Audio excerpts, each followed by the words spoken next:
Hello friends, welcome है आपका IAS point के यूट्यूब चैनल में। मैं सोनाली। ठीक है, मैंने आपकी जो कल क्लास ली थी भारतीय संविधान की भाषाएं और भारतीय संविधान के बारे में, ठीक है, जो कि बहुत ज़्यादा इम्पोर्टेंट आपके लिए यह टॉपिक था। तो उसी के आगे के जो क्वेश्चन है मैं आपको वही करवाऊंगी। आई होप कि आपने जो पहले मैंने जो क्लास दी थी आपने वो सारे रिवीजन कर लिया हो और आपको अच्छे से याद हो गया हो। ठीक है, तो आप मेरी जो वीडियो है इसे लास्ट तक ज़रूर देखिएगा और लाइक कमेंट शेयर करके बताइएगा कि आपको हमारा वीडियो कैसा लगा। ठीक है, आगे चलते हैं। इसके साथ साथ अगर आपको कुछ टॉपिक से क्वेश्चन वगैरह भी पूछने हैं तो आप पूछ सकते हैं। कमेंट में ज़रूर पूछा करो कि आपको मतलब किस चीज़ से कुछ चीज़ें अगर पूछनी हो तो उन टॉपिक को लेके आप हमसे ज़रूर बताया करो। ठीक है, तो हमारा जो क्वेश्चन नंबर पहला है वह है, निम्नलिखित में से किसे लोकसभा का अभिरक्षक कहा जाता है। ठीक है, ऑप्शन देंगे। ऑप्शन नंबर ए है आपका विरोधी दल का नेता, ऑप्शन नंबर बी है लोकसभा अध्यक्ष, ऑप्शन नंबर सी है प्रधानमंत्री, ऑप्शन नंबर डी है इसमें से कोई नहीं। ठीक है, तो हम देखेंगे कि अगर आपको इसका आंसर पता तो ये भी बताइए। ठीक है, जितने भी क्वेश्चन का आपको आंसर अगर पता हो सिर्फ वीडियो देखिए मत, आप बताइए भी सही कि आपको कितने क्वेश्चन आपके राइट हुए हैं।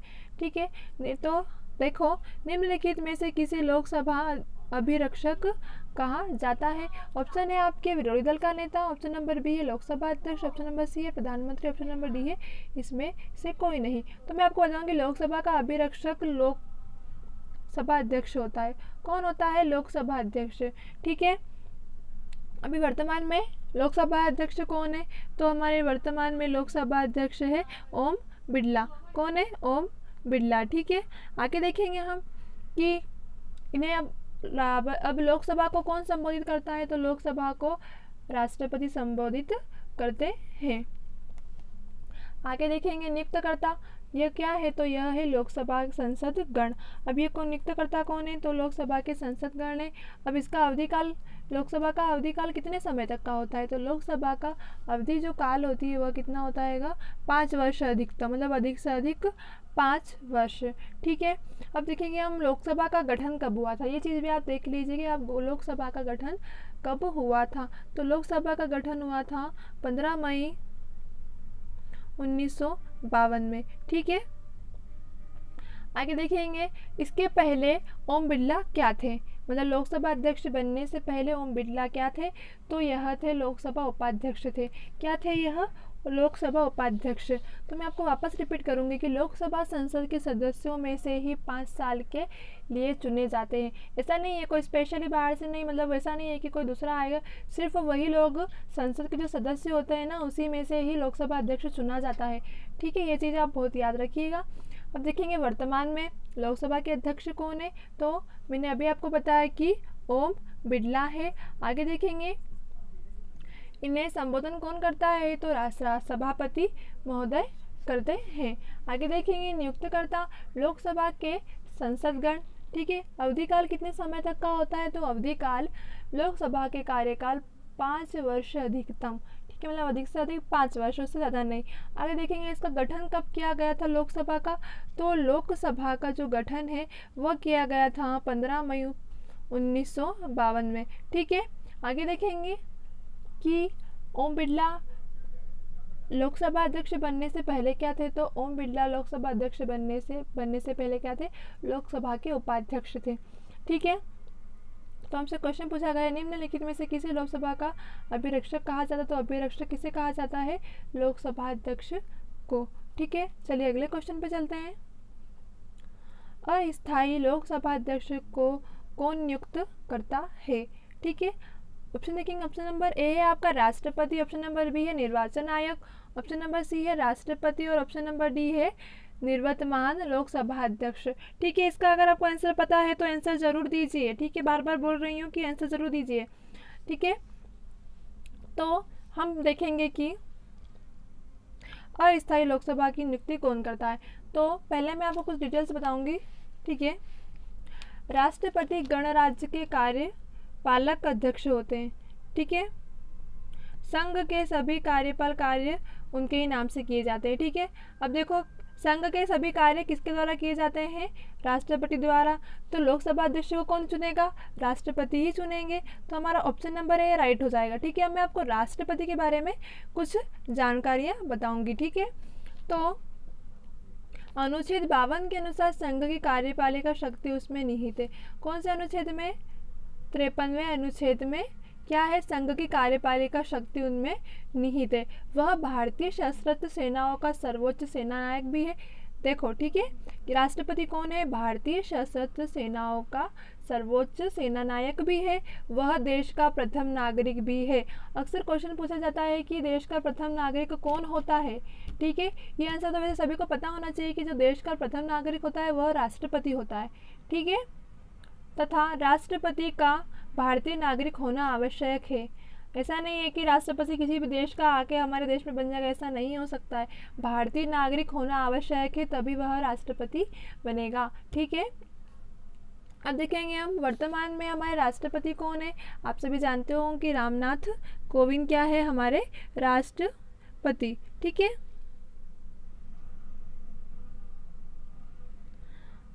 आगे देखेंगे। अब इनका कार्यकाल कितने समय तक का होता है? 5 वर्ष। ठीक है, कितने का? 5 वर्ष। ये पुनर्निर्वाचन भी अयोग्य भी है। ठीक है, मतलब कि वापस से भी यह राष्ट्रपति बन सकते हैं। आगे देखिए, अब इनका वेतन कितना होता है। तो इनका वेतन होता है 5 लाख। कितने? 5 लाख प्रति माह। ठीक है, किसका वेतन? राष्ट्रपति का जो वेतन है वह कितना होता है? 5 लाख। तथा अस्थायी लोकसभा अध्यक्ष राष्ट्रपति ही नियुक्त करता है। ठीक है, तो मैं आपको एक बार बताऊंगी, राष्ट्रपति गणराज्य के कार्यपालक अध्यक्ष होते हैं। संघ के सभी कार्यपालक कार्य उनके ही नाम से किए जाते हैं। अनुच्छेद 53 के अनुसार संघ की कार्यपालिका शक्ति उनमें निहित है। वह भारतीय सशस्त्र सेनाओं का सर्वोच्च सेनानायक भी है। इसके साथ साथ क्या है? वह देश के प्रथम नागरिक भी है। तथा राष्ट्रपति का भारतीय नागरिक होना अति आवश्यक होता है। राष्ट्रपति कौन है अभी वर्तमान में? तो हमारे रामनाथ कोविंद जी है। आगे देखेंगे कि इनका अधिकार कितने समय का होता है। तो 5 वर्ष। पुनर्निर्वाचन योग्य। वेतन कितना होता है? तो 5 लाख प्रति माह इनका वेतन होता है। ठीक है, हमसे क्वेश्चन पूछा गया है अस्थायी लोकसभा अध्यक्ष को कौन नियुक्त करता है? तो राष्ट्रपति नियुक्त करता है। ठीक है, ऑप्शन नंबर ए आपका राइट हो जाएगा। अगले क्वेश्चन पे चलते हैं। क्वेश्चन है आपका, भारतीय संसद में शामिल है। ठीक है, भारतीय संसद में शामिल है। ऑप्शन नंबर देखेंगे ए केवल लोकसभा, ऑप्शन नंबर बी है लोकसभा और राष्ट्रपति, ऑप्शन नंबर सी है आपका केवल राज्यसभा, ऑप्शन नंबर डी है आपका लोकसभा और राज्यसभा। ठीक है, अगर आंसर पता है तो आंसर आप बताइए। ठीक है, क्या आपको इसका आंसर पता है? अगर पता है तो ज़रूर बताइए। ठीक है, तो मैं आपको बताऊंगी कि भारतीय संसद में शामिल है। तो भारतीय संसद में क्या शामिल है? अब चलो हम पढ़ते हैं। भारतीय संसद में राष्ट्रपति तथा 2 सदन लोकसभा एवं राज्यसभा होते हैं। कितने क्या क्या सदन होते हैं? मतलब कि लोकसभा और राज्यसभा। ठीक है, राष्ट्रपति के पास संसद के दोनों में से किसी भी सदन को बोलने या स्थगित करने अथवा लोकसभा को भंग करने की शक्ति है। मतलब राष्ट्रपति के पास ऐसी शक्तियां हैं कि वह लोकसभा को भी भंग कर सकता है और राज्यसभा को भी भंग कर सकता है। मगर राष्ट्रपति के पास 2 सदन है। कौन कौन से हैं? लोकसभा और राज्यसभा। ठीक है, राज्यसभा का स्थायी सदन है जिसमें अधिकतम सदस्य संख्या 250 है। ठीक है, जो राज्यसभा है यह क्या है? स्थायी सदन है। इसमें संख्या कितनी है? सदस्यों की संख्या है 250। ठीक है, हमसे क्वेश्चन पूछा गया है भारतीय संसद में शामिल है। तो भारतीय संसद में राष्ट्रपति किसे शामिल किया है? उन्होंने लोकसभा और राज्यसभा को शामिल किया गया है। अब ठीक है, तो आपका राइट आंसर क्या हो जाएगा? आपका राइट आंसर हो जाएगा ऑप्शन नंबर डी। चलिए आगे चलते हैं। बजट पहले किसके द्वारा पारित किया गया था? ठीक है, बजट किसके द्वारा पारित किया गया था? ऑप्शन नंबर ए है आपका Rajya Sabha, option number B Lok Sabha, option number C A और बी दोनों, ऑप्शन नंबर डी इसमें से कोई नहीं। ठीक है, तो मैं आपको बता दूं कि बजट पहले लोकसभा द्वारा पारित किया जाता था। लोकसभा द्वारा पारित किया जाता है। ठीक है, इसके बाद क्या होता है कि बजट बनाने की जो प्रक्रिया है वह वित्त मंत्रालय, नीति आयोग और सरकार के अन्य जो मंत्रालय होते हैं वह शामिल होते हैं। मगर सबसे पहले जब बजट जो पारित करता है वह कौन है? लोकसभा। ठीक है, उसके बाद क्या होता है, इस बजट को बनाने की जो प्रक्रिया रहती है वह कौन कौन करता है, तो वह वित्त मंत्रालय,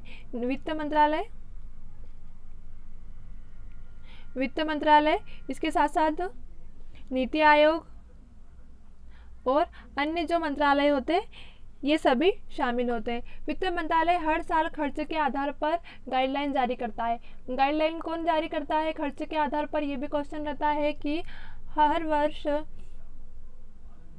खर्च के आधार पर गाइडलाइन जारी कौन करता है, तो वित्त मंत्रालय क्या करता है, हर साल गाइडलाइन जारी करता है। तथा वित्त मंत्रालय के बजट डिवीजन पर बजट बनाने की जिम्मेदारी होती है। मतलब बजट भी कौन बनाता है, वित्त मंत्री ही बनाता है। ठीक है, हमसे क्वेश्चन क्या पूछा गया है कि बजट पहले किसके द्वारा पारित किया जाता है, मतलब सबसे पहले किसके द्वारा पारित किया जाता है, तो हमने यही पढ़ा कि सबसे पहले लोकसभा पारित करता है, उसके बाद क्या होता है, उसके बाद ही वित्त मंत्री और नीति आयोग और अन्य मंत्रालय शामिल होते हैं। तो आपका राइट आंसर क्या हो जाएगा, ऑप्शन नंबर बी आपका राइट हो जाएगा। चलिए अगले क्वेश्चन पे चलते हैं। लोकसभा के लिए प्रथम आम चुनाव कब हुआ था। ठीक है, मतलब प्रथम आम चुनाव के बारे में कहा गया है। ठीक है, ऑप्शन देखेंगे, ऑप्शन नंबर ए है आपका 1950, ऑप्शन नंबर बी है 1951, ऑप्शन नंबर सी है आपका 1952, ऑप्शन नंबर डी है 1955। ठीक है, तो मैं आपको बताता हूँ कि भारत में जब पहली बार वर्ष 1952 में लोकसभा का गठन हुआ था, किसका, लोकसभा का गठन कब हुआ था, 1952 में पहली बार लोकसभा का गठन हुआ था। इसके बाद भारतीय राष्ट्रीय कांग्रेस की 364 सीटें आई थी। कितनी आई थी, जब लोकसभा का गठन हुआ था ना उस समय 364 सीटें थी। कितनी थी, 364 सीटें थी। इस चुनाव में कुल वोट 45% कांग्रेस ने प्राप्त किए थे, जो कि जब कौन थे कांग्रेस, पंडित जवाहरलाल नेहरू देश के प्रथम प्रधानमंत्री निर्वाचित हुए थे। ठीक है, कब हुए थे, 1952 में। ठीक है, लोकसभा का जब पहला चुनाव हुआ था तब पंडित जवाहरलाल नेहरू देश के प्रथम प्रधानमंत्री निर्वाचित हुए थे। ठीक है, क्वेश्चन है आपको तो ये पता ही होगा कि देश के भारत के जो पहले प्रधानमंत्री वो कौन थे, पंडित जवाहरलाल नेहरू, ये सभी तो आप जानते ही होंगे। उनकी पार्टी ने कुल 75.99 मत प्राप्त किए थे। फिर उसके बाद क्या हुआ था, 17 अप्रैल 1952 को यह गठित हुई थी। क्या हुई थी, लोकसभा गठित हुई थी। हमसे सन पूछा गया है कि लोकसभा के लिए प्रथम आम चुनाव कब हुआ था, तो कब हुआ था, 1952 में प्रथम चुनाव हुआ था। अब इसके विजेता कौन थे, तो इसके विजेता थे पंडित जवाहरलाल नेहरू, जो कि हमारे प्रथम प्रधानमंत्री थे। ठीक है, चलिए आगे बढ़ते हैं।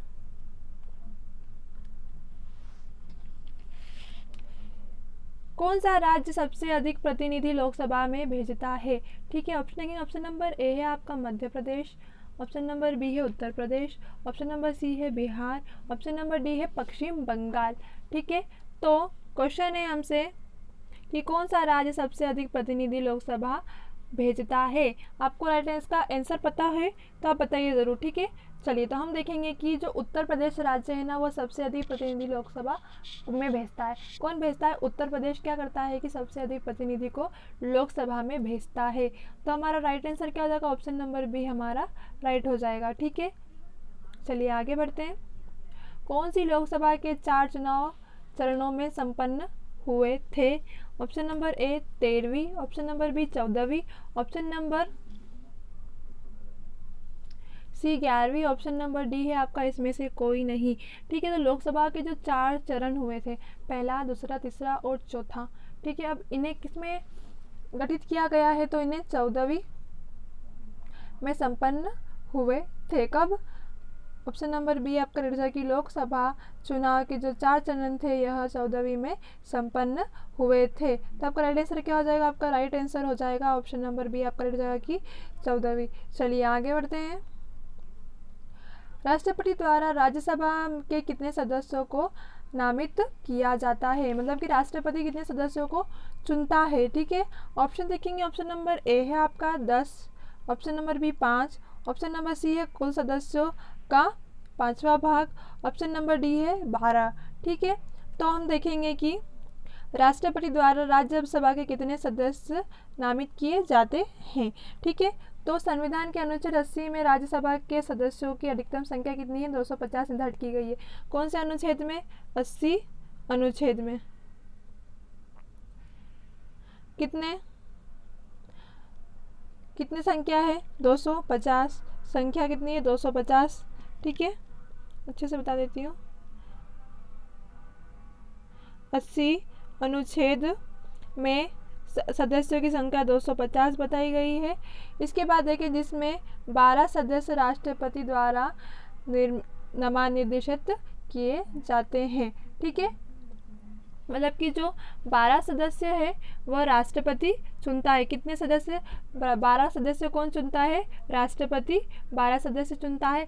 और बाकी के कितने बचे? 12, मतलब कि 250 में से 12 गए तो हमारे बचे 238। अब ये 238, तो 238 सदस्य राज्यों के और राज्य क्षेत्रों के प्रतिनिधि होते हैं। मतलब राज्यों के आसपास के जो क्षेत्र होते हैं ना, उनके प्रतिनिधि होते हैं। तो हमसे क्वेश्चन पूछा गया, राष्ट्रपति द्वारा सभा के कितने सदस्य नामित किए जाते हैं? तो अनुच्छेद 80 में राज्यसभा के सदस्यों की अधिकतम संख्या कितनी है? 250 है। इसके बाद देखें, राष्ट्रपति द्वारा जो नामनिर्देशित किए जाते हैं वह कितने हैं? 12, मतलब कि राष्ट्रपति 12 सदस्यों को चुनता है। और बाकी के जो 238 है वह सदस्य राज्यों के क्षेत्र और राज्यों के प्रतिनिधि होते हैं। तो हमसे क्वेश्चन पूछा गया है कि कितने सदस्यों को नियमित करता, तो हमारा राइट आंसर रहेगा ऑप्शन नंबर डी की 12 सदस्यों को राष्ट्रपति नामित करता है। ठीक है,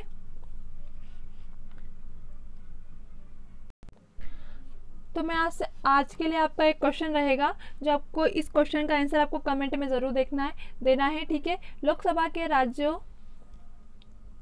लोकसभा के राज्यों को किस आधार पर सीटें आवंटित होती है? 4 ऑप्शन दिए गए हैं, जनसंख्या, क्षेत्रफल, गरीबी और भाषा। ठीक है, आपको इस क्वेश्चन का आंसर कमेंट में देना है। ठीक है, फिर मैं अगली क्लास में आपको इसका आंसर बताऊंगी। तो जो भी आपको मैंने क्वेश्चन कराए हैं इससे पहले वाली क्लास में और ये वाली क्लास में, क्योंकि मैं आपको बार बार बोल रही हूँ कि संविधान का जो टॉपिक है ये आपका मोस्ट इम्पोर्टेंट है। ठीक है, मोस्ट इम्पोर्टेंट है, तो इसे बिल्कुल भी हल्के में मत लीजिए और अच्छे से पढ़िए। ठीक है, और लाइक कमेंट शेयर ज़रूर कीजिए अगर आपकी इच्छा हो तो।